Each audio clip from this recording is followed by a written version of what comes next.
यार इनकी तुम्हारे पापा का दिमाग खराब हो गया है क्या? मुझे कॉल करके कह रहे हैं टैक्सी के अंदर बैठे हुए हैं, यहाँ पे शिफ्ट होने तुम्हारे मम्मी पापा। एड्रेस कंफर्म करने के लिए कॉल किया था, दिमाग खराब हो गया उनका।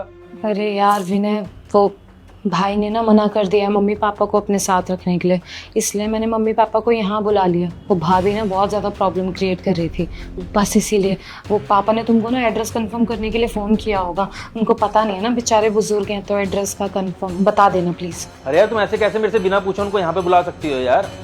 उनका कोई राइट थोड़ी बनता है मेरे घर में रहने के लिए यार। अरे यार विनय, कैसी बात कर रहे हो? माँ बाप है वो, मेरे पैदा किया है उन्होंने मुझे। बुला नहीं सकती क्या मैं उनको? यहाँ पे बुला सकती हूँ, मेरा भी तो घर है।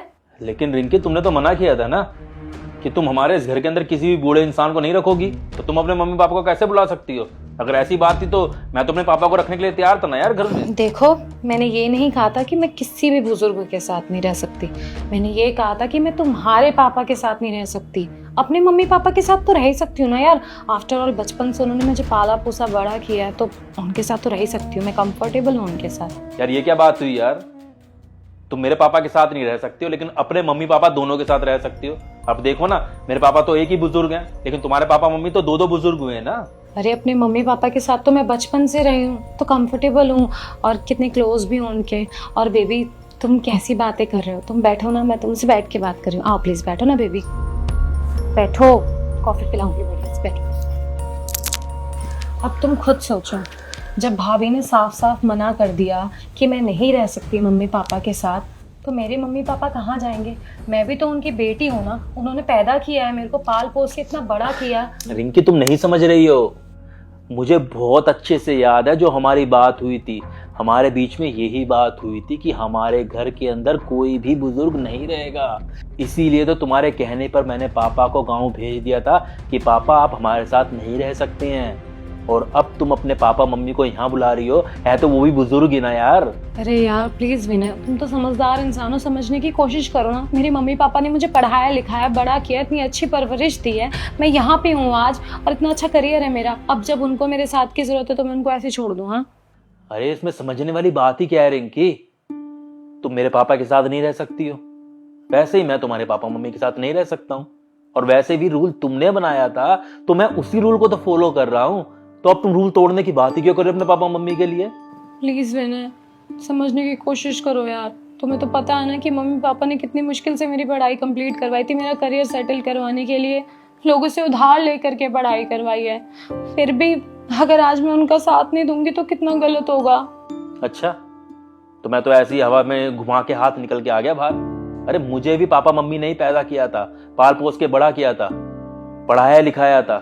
इनफैक्ट तुम्हारे तो पापा मम्मी दोनों है। मेरी तो माँ भी मुझे छोड़ के चली गई थी जब मैं 11th क्लास के अंदर था। उसके बावजूद पापा ने कभी माँ की कमी नहीं होने दी मुझे। और बाद में मैंने क्या किया? मैंने उन्हें अपने साथ रहने से मना कर दिया। क्यों? क्योंकि हमारा रिश्ता खराब हो जाता। और पापा भी नहीं चाहते थे कि हमारा रिश्ता टूटे। और उनके अंदर इतनी अंडरस्टैंडिंग थी कि अगर मेरी बहू को नहीं पसंद मेरा यहाँ उनके साथ रहना, तो वो खुद ही मुझे बोलकर गाँव चले गए रहने के लिए। पर विनय, मेरी जिम्मेदारी का क्या? तो इसमें कौन सी बड़ी बात है यार? ये तो माँ बाप की जिम्मेदारी है ना, उनको करना पड़ेगा। अगर जेब में पैसे नहीं होंगे तो उधार मांगेंगे या कहीं ना कहीं से तो पैसे लाएंगे। नहीं तो औलाद पैदा करने का फायदा क्या हुआ अगर अपनी जिम्मेदारी नहीं निभाएंगे तो वो लोग।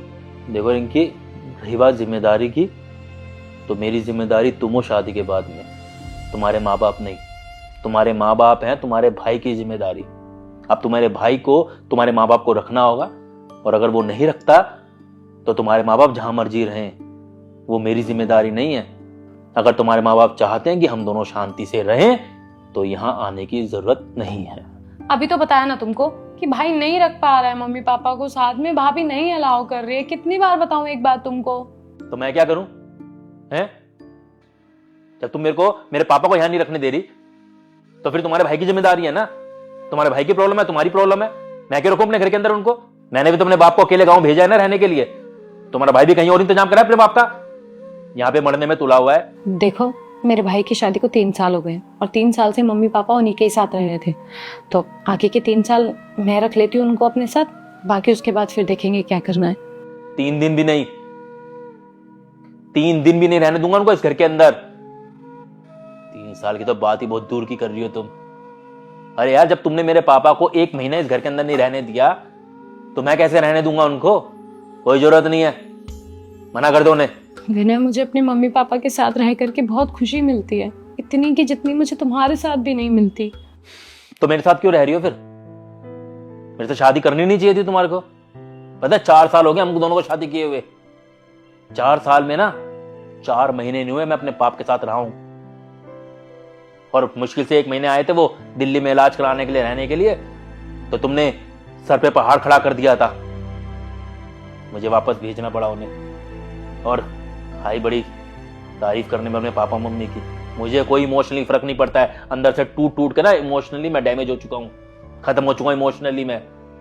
जब मैं अपने इमोशन खत्म कर सकता हूं ना, तो तुम्हारे इमोशंस की मैं इतनी सी भी कदर नहीं करूंगा। पता भी है तुम्हें कितने अरमानों से पापा को शहर लेके आया था इलाज करवाने के लिए।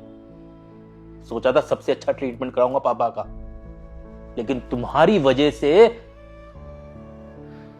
मुझे अपने चाचा जी से रिक्वेस्ट करनी पड़ी। आज भी पैसे भेजता हूं उन्हें, साथ में नहीं रख पाता हूं उनको बिल्कुल भी।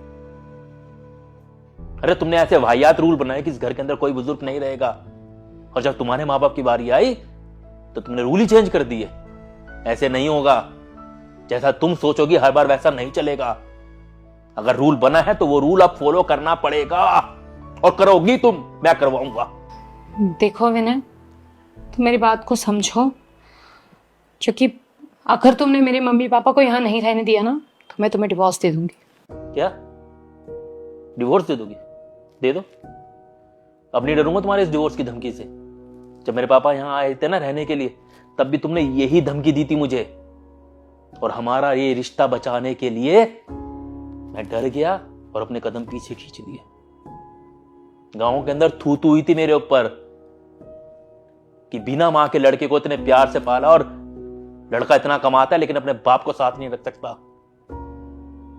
और मैं फिर भी चुपचाप सहता चला गया। पता है क्यों?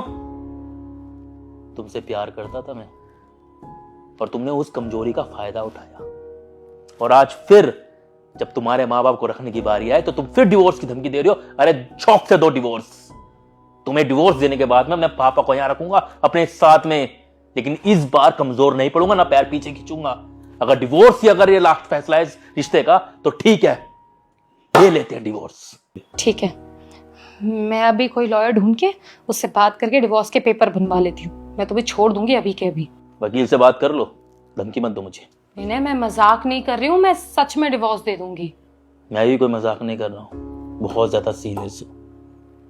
मैंने तुम्हें बोल दिया, अगर तुम्हारे माँ बाप यहाँ आएंगे तो मैं नहीं रहने दूंगा, उन्हें धक्के देके बाहर निकाल दूंगा। इसलिए अपने भाई से कहो या अपने पापा से कहो कहीं और अरेंजमेंट कर ले।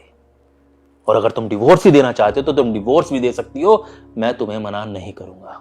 ठीक है, मैं फिर एक काम करती हूँ, मैं मम्मी पापा को फोन करके कह देती हूँ कि यहाँ आने की कोई जरूरत नहीं, किसी वृद्धाश्रम में चले जाएंगे। अच्छा रहेगा, ये भी अच्छा ऑप्शन है वृद्धाश्रम तो। तुम टेंशन मत लो।